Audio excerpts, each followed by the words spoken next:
my speech about Canada in person. Now, I know a lot of you guys are, some of you guys are overseas, right? Don't look at my notes. Some of you guys are overseas, so do not try this.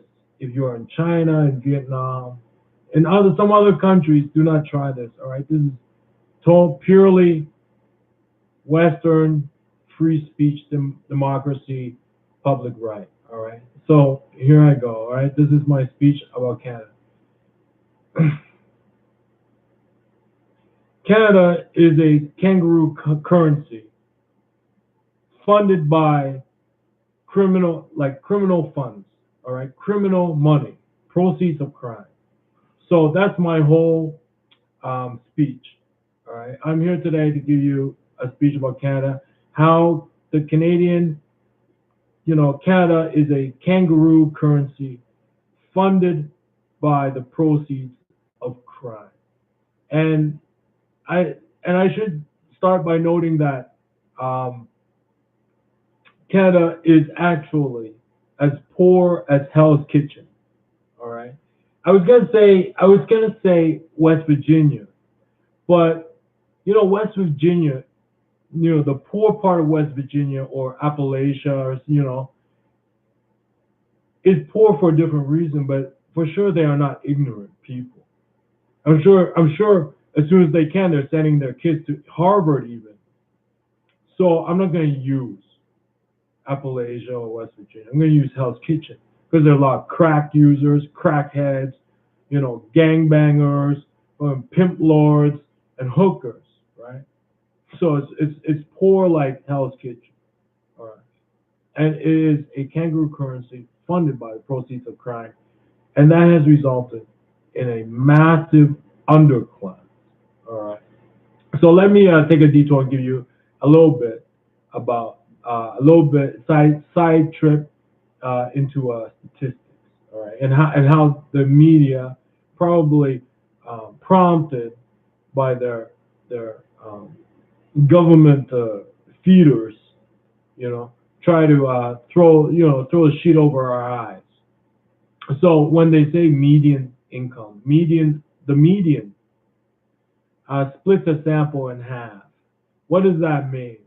All right. So if you go by like units of income, all right, it's not really like I make a buck and you make a buck and a penny. It's more like I make a buck and then you might make $6. Like it jumps, right? It jumps every $5. It jumps every $10,000 in salary. It jumps. You don't just do like low increments, right? Like this year I'm giving you $1 raise. Like, that's kid stuff, right? In real life, right? Salary bands, right? Jump in increments. And so the median, right, means you take all those increments in the economy, right? And the median is that band, that salary band that is in the middle, but it doesn't tell you the distribution. So 90% of population can be making below the median. 10% can be above the median. But it's like boom, boom, boom. At every unit, at every band, there's somebody occupying it. And that is the median. It splits the sample in half, but it does not tell you distribution. Now, what it does tell you is that over time, if the median has moved up, then we're assuming that inflation has sort of moved everybody's income up as well. So you could still be stuck at the bottom rung, but instead of $10,000 a year, you might be making $15,000 a year. And so the median also edges up. But it could purely be due to inflation, not growth, all right? Not innovation, right? And then the average has to do with there's a lot of inequality, right? But if you take all the money, like all the income, and you just give everybody equal amounts, that's the average. And then you gotta look at distribution.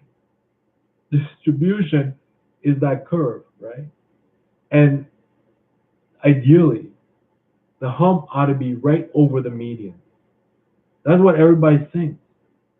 The hump of the population is right over the median. But in reality, the hump is on the low, on one side of the median, and on the other side it's just like a little trickle. All right, so you got to look at the distribution as well. But everybody assumes when they see the median, they assume the hump is right over the median. It is not. The hump is a distribution. The median is the units that are occupied. Right. It splits it in the middle because at every salary band, there is someone making that much. All right, whether like low or high, at every point in salary band, there's someone making that much and split, and it finds the salary band that's right in the middle and splits it. All right, but the hump is not over the median. It is not. It's actually before the median. Why am I so influential? Because there are more starving people than there are rich people. And then one other thing, a household makes 100,000. Household of one, the census. I showed you photos of my family, right? Doctors, lawyers. They've been to Harvard before I went to Harvard. They count that as a household? That's over $1 million a year. No, a household is one, just me. And if you look Canadian household, how much you make? 100,000. That's pretty close. They make. Last time I filed 60,000. In February, shake your head. Swear to God, 800 credit score. I go down there. Some white nincompoop says 800 is nothing. I'm gonna turn them into a pauper. All right, 800 credit score. Our household, don't me, my mom, my dad, my cousin, over maybe 10, $20 million a year. All right. Okay. Now you guys are all fucking chumps. All right. I look at Drake throwing money around. That part of his production budget for the cameraman, for editor. I said that guy's a nincompoop. All right. That guy's a fucking nincompoop. If you were like him, I would never give you money, never give you business, never give you customers. All right. You are on one track train to being a heroin addict if you like him. All right. The guy is a nincompoop. You know who shows him how to act that way in music videos? His behavior coach and his speech therapist. That's it.